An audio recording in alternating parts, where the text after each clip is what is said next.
ᱥᱟᱱᱟᱢ ᱠᱚ ᱥᱟᱹᱜᱩᱱ ᱫᱟᱨᱟᱢ ᱟᱯᱮ ᱪᱮᱫ ᱞᱮᱠᱟ ᱢᱮᱱᱟᱜ ᱯᱮᱭᱟ ᱟᱥᱚᱜ ᱠᱟᱹᱱᱟᱹᱧ ᱢᱚᱡᱽ ᱟᱨ ᱱᱟᱯᱟᱭ ᱜᱮ ᱢᱮᱱᱟᱜ ᱯᱮᱭᱟ ᱟᱨ ᱤᱧ ᱦᱚᱸ ᱱᱟᱯᱟᱭ ᱜᱮ ᱢᱤᱱᱟᱹᱧ ᱛᱟᱵᱚᱱᱟ ᱟᱨ ᱚᱱᱟ ᱛᱮᱜᱮ ᱛᱮᱦᱮᱧ ᱟᱨᱦᱚᱸ ᱟᱹᱰᱤ ᱫᱤᱱ ᱵᱟᱫ ᱞᱟᱭᱤᱵ ᱥᱮᱥᱚᱱ ᱨᱮᱧ ᱦᱮᱡ ᱟᱠᱟᱱ ᱛᱟᱵᱚᱱᱟ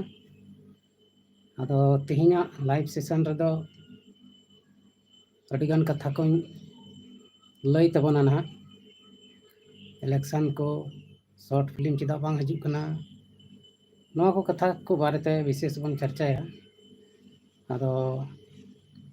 देलाबन उसराते हजूग तबन पे लाइव रे और अकोय को लाइव रे पे हजूग कान तबना कमेंट तबन पे और इन दो उसरा गे ललई एहब तबना तो फर्स्ट रे दो अब बन गलमरा आलेया शॉर्ट फिल्म को चेदा नितो बांग हजूग कना चेद खातिर चेद समस्या चेद तकलीफ मेना इयते बंदो कना अड़ी दिन खन शॉर्ट फिल्म बांग्ला शूटिंग दाड़िया कना ओना को बखराती लई तबना ओना को लहारे इन थोड़ा गान कथा कोई दिसेट कना ओना कोई लई तबना तो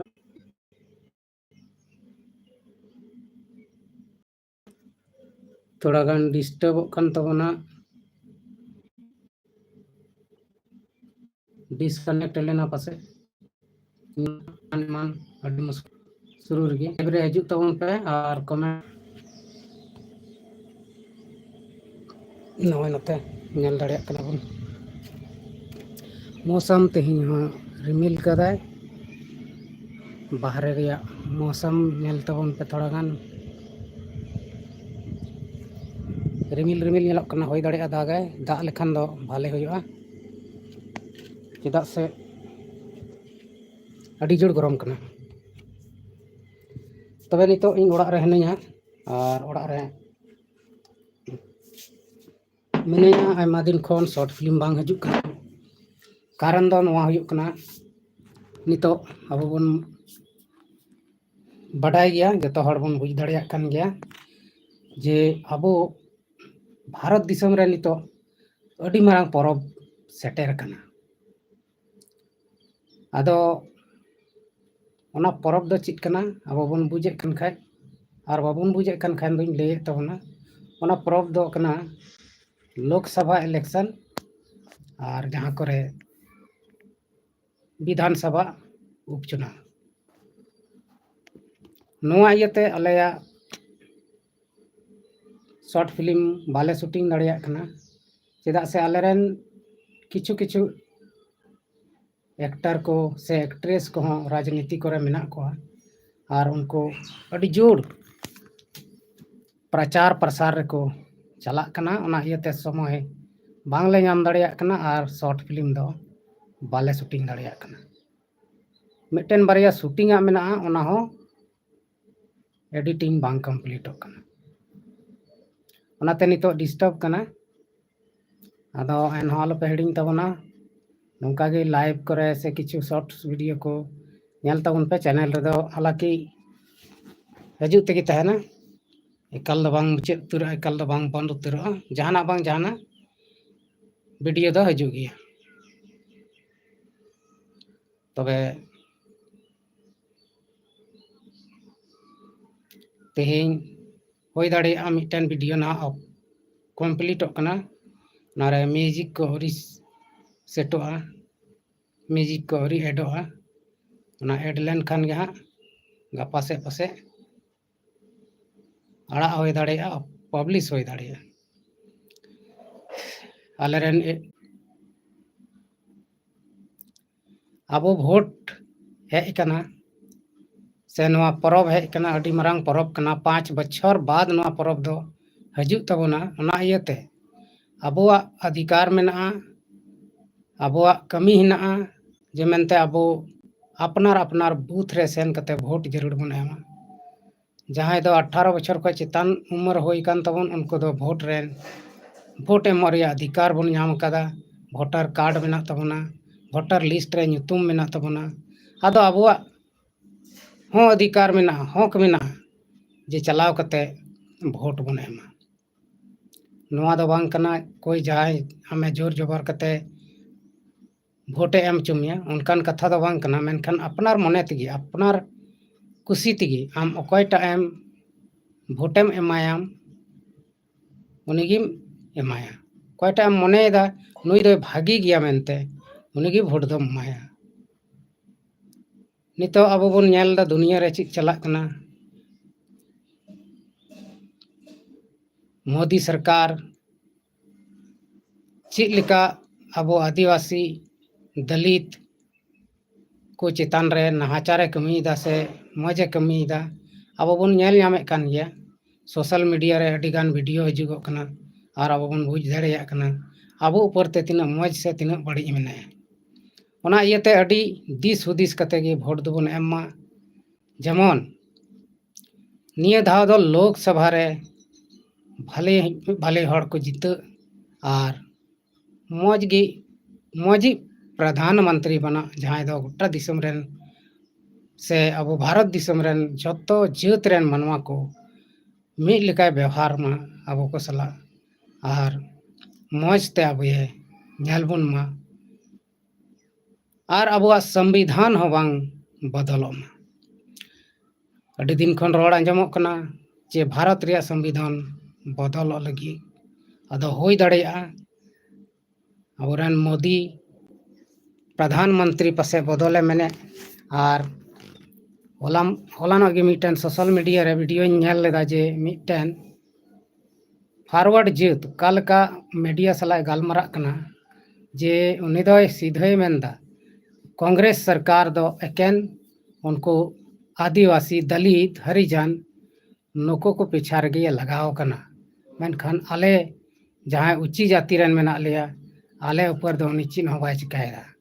ओना इयते आले दो फुल सपोर्ट बीजेपी रे हेना लिया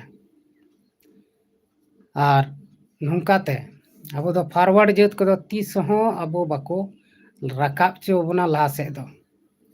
अब दो को उनको कहना दो मेना ओना पुराना जिंदगी के जीवे दो मको नुको दो मोटर गाड़ी रहा आलो को दे दाड़िया मा नुको दो मौज मौज किचरी हो बको हरो दाड़िया मा नुको दो वही दबा कुचला वही पुराना फटा कपड़ा लता को हरगमा और आले ठे गुलामी को खटामा आदो नितो दो उनका दो मुश्किल गया नामुमकिन गया जे आबो आदिवासी दलित अल्पसंख्यक अब सनाम को दबाबन ओना इयते अब नियदम भोट रे भारी से भारी मत एम कते अबोरेन जहाँटा भाले प्रधानमंत्री हुयो उन्हें बन जीतवया अब बन नेल किदिया 10 साल नरेंद्र मोदी चिलका चलाव केदा अदो 10 साल बाद नितो एटा को बन नेल कोआ चिलका को चलावा तिना मौज से तिना बड़ी और बीजेपी दोबन नेले को गया जातिवाद पर अड़ी जोर को लगावा धर्म रे अड़ी जोर को लगावा उनको मेन दो नवा कना जे भारत दिसम दो मिटन राजतंत्र दिसम बनामा जहाँ रे दो राजा शासन मा मी होड़ा गे हुकुम चला मा मेनखान नवा दो अड़ी गलत कमी कना अब भारत दिसम स्वतंत्र गिताबना आजाद गिताबना फ्री मने लेका बन तहे दाड़िया कना और नितो जदी जहाँ को गुलाम लेखाय अब दो उनको गुलामी रे तहन हुआ उनको चीज को मेना ओना कमी अंजम हुआ आदो बोया मिश्रा को ओना तीन मेना नेसा लोकसभा चुनाव रे अब मौज से मौज भागे से भागे प्रधानमंत्री बन बनाया और उनी जेमन अब सनाम को मिट समाने नेलबन मा रेंगे किसान रे जहान भेदभाव बाय दहय मा जात प्रजात रे जहान भेदभाव बाय दहय मा नौकाते उनी दो अब सला मौज व्यवहार मा उनका नि बन चुनाव हुआ